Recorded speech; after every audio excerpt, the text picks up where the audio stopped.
Hi, it's Chris. In this video, we're going to show you how to remove and install the push-to-start switch on your Whirlpool dryer. To replace the push-to-start switch on your Whirlpool dryer is actually very easy to do, only requires a few basic hand tools, and doesn't take very long. Keep in mind if your machine needs to be repaired, it's usually simple enough to do it yourself. Visit PartSelect.com, enter your model number, and quickly find and order the part you need. So some of the reasons why you might be looking to replace the push-to-start switch is the dryer will no longer run when you turn the timer on and hit the button. Nothing happens. The other thing that may be is that the switch, instead of just stopping at its different detent positions, it'll just continue to go right around the circle, in which case you're going to have to replace the switch. So because we're going to be replacing an electrical component, it's very important that you turn the power off first. So it's either just a matter of removing the cord for the dryer, or if it's hardwired in, you're going to want to go to your fuse panel and find the breaker that controls the dryer and turn that off. So now that we have the power turned off, the first thing we need to do is remove the knob.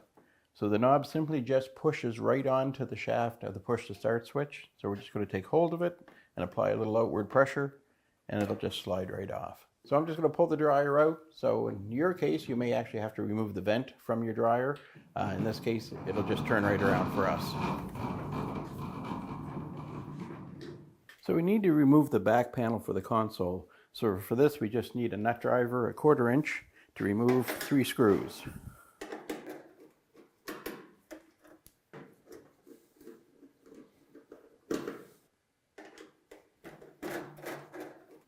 So now that we have the bottom screws removed, the last thing we need to do is just to loosen this top screw, and that'll allow that back panel to come right off. So I've released the console just so I can tip it forward to show you a little better how this switch comes out. So you can see on the switch that it has a little plastic tab. So this tab is actually locking into the console itself.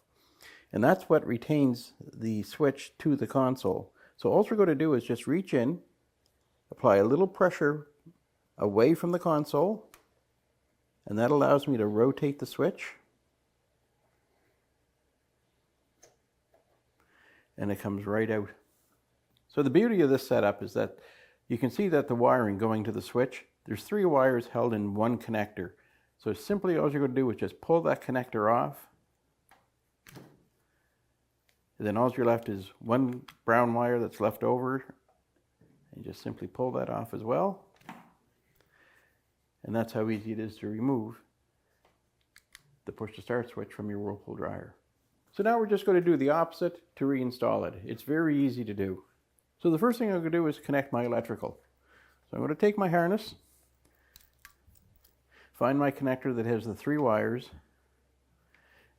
and because of the way it's set up, it can only go in one place in one configuration. So it makes it very easy. You're just going to push that connector onto your switch, push it all the way on, and then you're just left with this 1 extra wire, and there's only 1 other terminal left, so it's very easy to know exactly where that goes, and just push that back on. So now that our wiring's hooked up, we just need to install it into the console. So they have a really nice way of mounting the switch.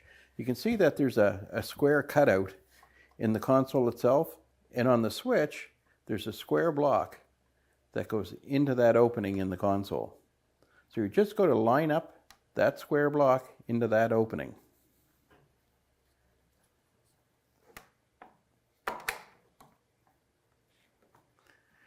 So now all we need to do is to rotate this switch in a clockwise direction until that locking tab drops down into that hole in the console.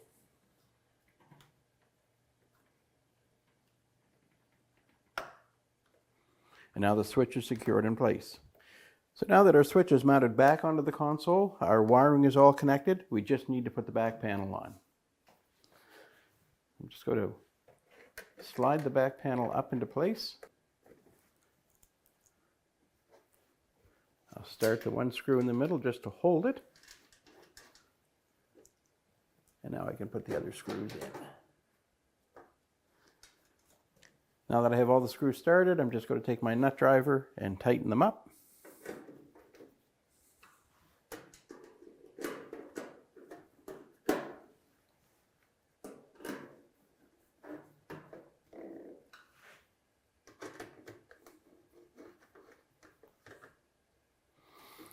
Back panel's on and secured. Now I just need to position my dryer back into its position.